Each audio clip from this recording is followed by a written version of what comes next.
place where young people flock to after high school.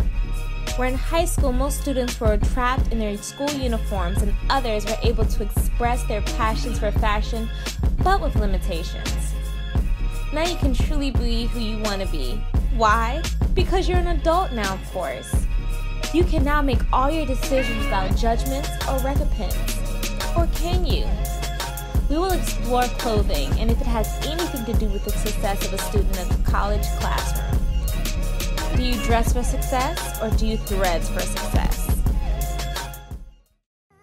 I think that student attire can affect the overall outcome of the grade. But for me, that's an interaction between the bias of the professors within the classroom. I think it's just our nature, like, to dress differently. But the biggest difference I see between PWIs and HBCUs is that most of the time we try to like dress to impress when we go to class. I don't know if it's like because it makes us feel good or we just like to dress I guess different.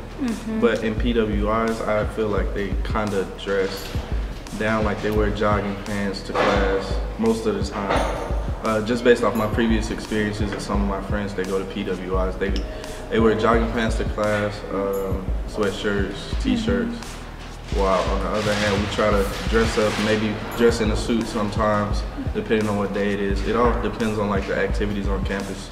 You know, for me, I don't think it really matters. I don't think I've ever really like looked at students and said, oh, that one's dressed up, or oh, that one's not, and like correlated it with their performance. I don't know if there's a link or not because it's not something I've ever really noticed. The only thing I might notice was, oh, that's a cute skirt or something like that, but I don't know if I've ever really thought about it. There is a dress code. You have to come dressed, prepared to seek your career advantages. You know, if you want to be business, then you need to dress prepared for business. If you come in your pajamas, that's not saying that you come prepared for business. I certainly wouldn't want no one to be a nurse coming in house shoes.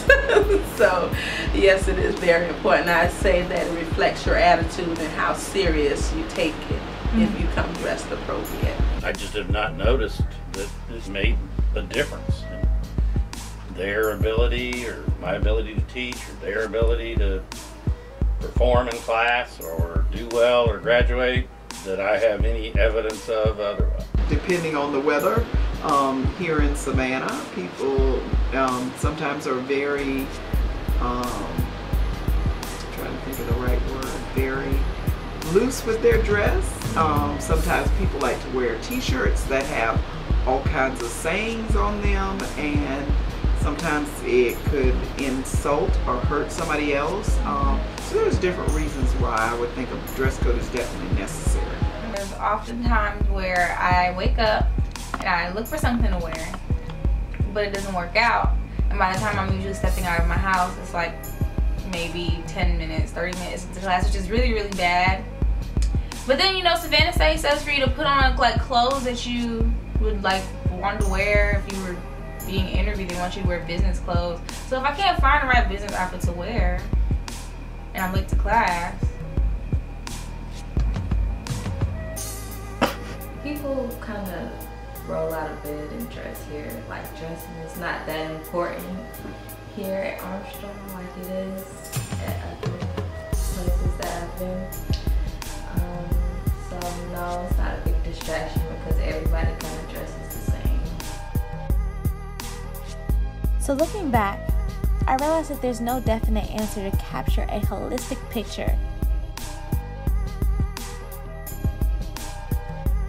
The truth is, each university has its own ecosystem that motivates its type of student. And they all have their own exclusive definition for threads for success.